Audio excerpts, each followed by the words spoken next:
Nick, on nous a cambriolés. À quoi tu vois ça, toi? Vous croyez qu'ils ont emporté des objets de valeur? Oui, s'ils les ont apportés eux-mêmes. Vous en laissez un mot, tiens. Qu'est-ce qui est écrit? Attends, voyons. Il n'y a qu'une seule espèce en danger, vous. Laissez tomber pendant qu'il en est encore temps. Qu'est-ce que tu en dis, Nick? Oh, bon, ça dépend. S'il nous laisse une chance sur 10, c'est pas si mal. Et d'un autre côté, si on a une chance sur 2, on va avoir des problèmes. La mare de la Veuve est à environ 2 heures de route. Autrefois, elle appartenait à un certain Kelly qui lui avait donné son nom, la mare de Kelly. Ce chaud lapin, il venait chaque week-end faire des galipettes avec sa secrétaire. Mais un jour, son épouse, jalouse, en eut vraiment marre. Depuis, on appelle cet endroit la mare de la Veuve. Allez, viens te joindre à nous, c'est drôle de faire ça. Ah, drôle. La dernière fois que j'ai monté une tente, c'était dans la marine. Qu'est-ce que tu racontes? Il n'y a pas de tente dans la marine, ils ont des hamacs. Ah, bah voilà pourquoi elle voulait jamais tenir debout. Moi, je sais ce qu'il vous faut. C'est nettoyer vos poumons encrassés par la pollution de la ville. Vous avez besoin de respirer l'air pur de la nature. Ah ouais? Non, non, non, non, non, non. Il faut inhaler à fond. On peut pas inhaler à fond quand on a été élevé en pleine ville. Si, regardez-moi comme ceci. Ah. Mais vous voulez ma mort, ma parole, c'est de l'air pur, ça. Mais bien sûr que c'est de l'air pur, on s'y fait. Oh, j'en ai horreur, je hais. Cet air sain, cet oxygène, cette chlorophylle, tous ces arbres verts et leurs bestioles. Non, vous ne devez pas les regarder comme des bestioles. Considérez-les comme vos amis. Mes amis?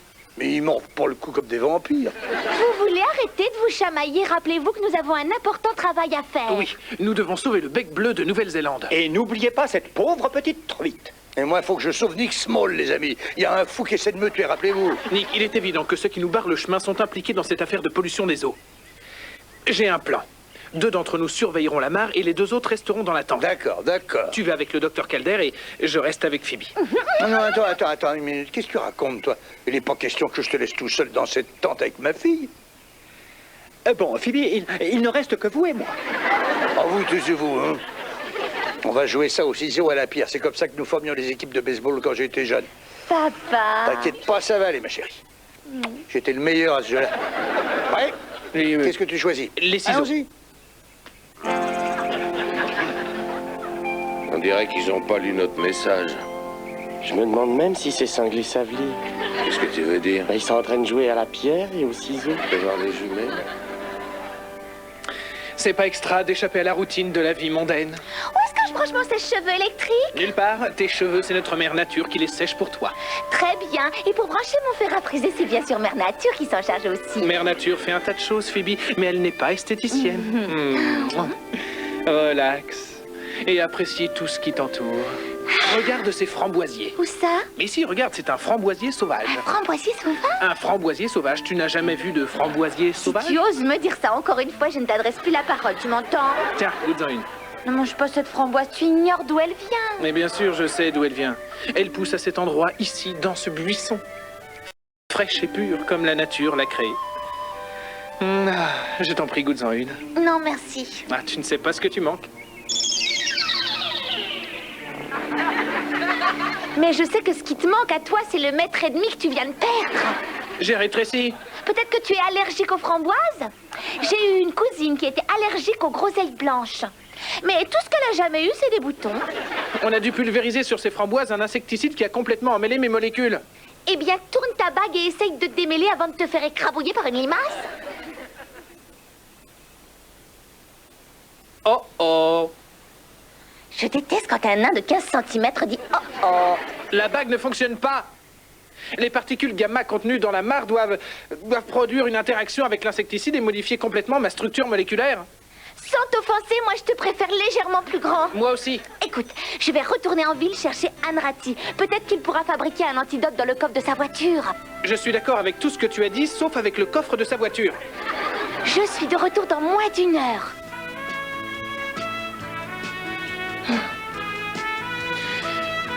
Oh.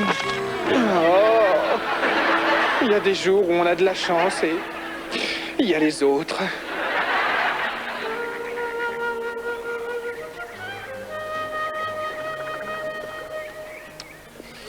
Quelle heure est-il? 17h10. C'est pas le moment de plaisanter. Quelle heure est-il? Il est 17h10 exactement. C'est uniquement de la chance. 17h10. C'est l'heure pour Eddie d'accueillir les premiers clients qui commencent à s'installer. Les rires éclatent et le whisky remplit les verres. C'est le plus extraordinaire moment de la journée, l'heure de l'apéro. Et je suis ici sans avoir une goutte à boire. Avec vous.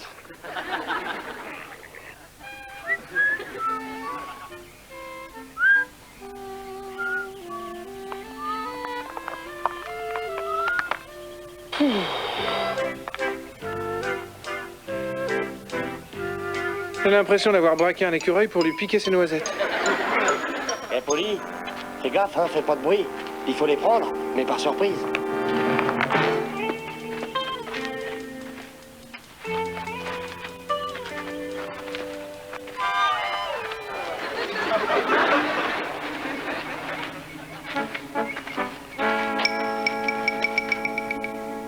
Y a personne? Ils doivent être à la mare en train de guetter pour surprendre le camion qui déverse les déchets dans l'eau. Et il va arriver. Et s'il refuse d'entendre raison, peut-être qu'ils comprendront avec ça. Je suis sûr, Franck, allons-y. Oh, il faut que j'aille prévenir Nick. Il ignore qu'il est à ce point en danger. À propos de danger...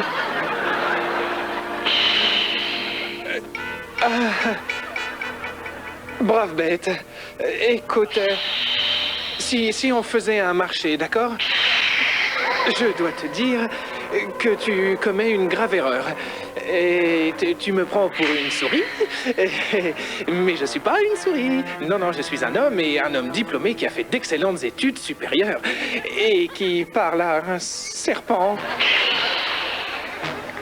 couché, sage.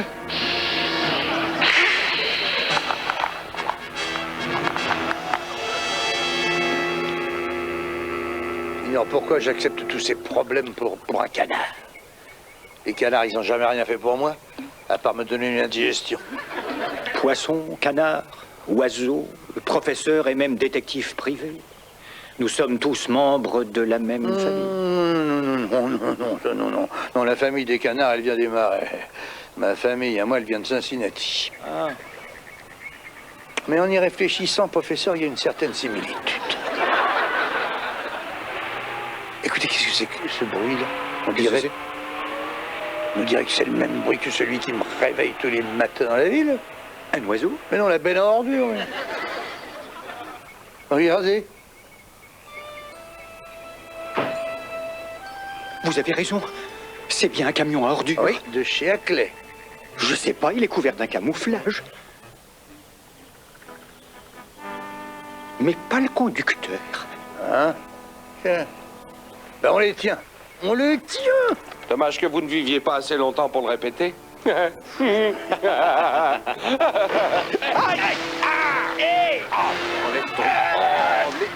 mal. Oh, mais pousse-toi, hein!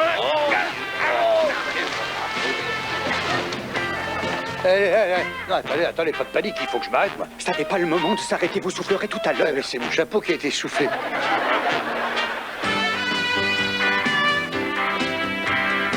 Chip, les serpents ont mordu. Le mien, pas encore. Oh, Chip, mais sois sérieux. Je pense que j'ai inhalé un peu trop Je vous d'oxygène. expliquerai tout à l'heure. Il n'y aura pas de tout à l'heure.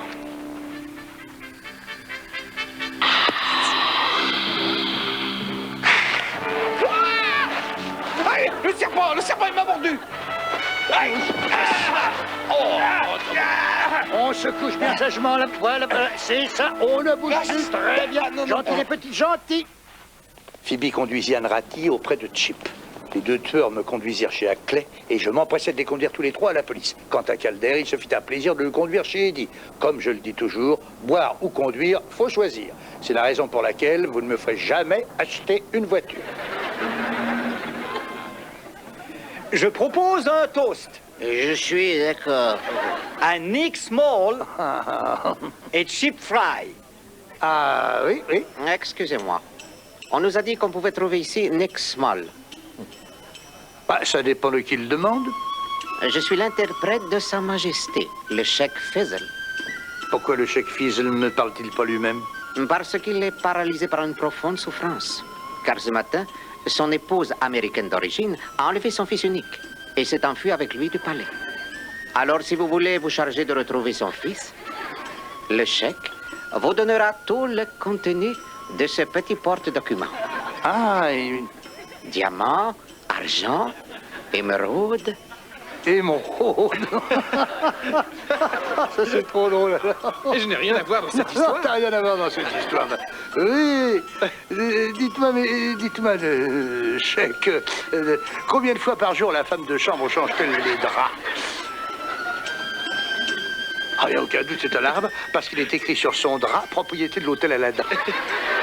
Vous n'avez aucun droit d'insulter ainsi notre Cheikh. Mais Le Cheikh possède le quart du pétrole de la Terre. Alors nous avons assez entendu. Nous ferons affaire avec quelqu'un d'autre.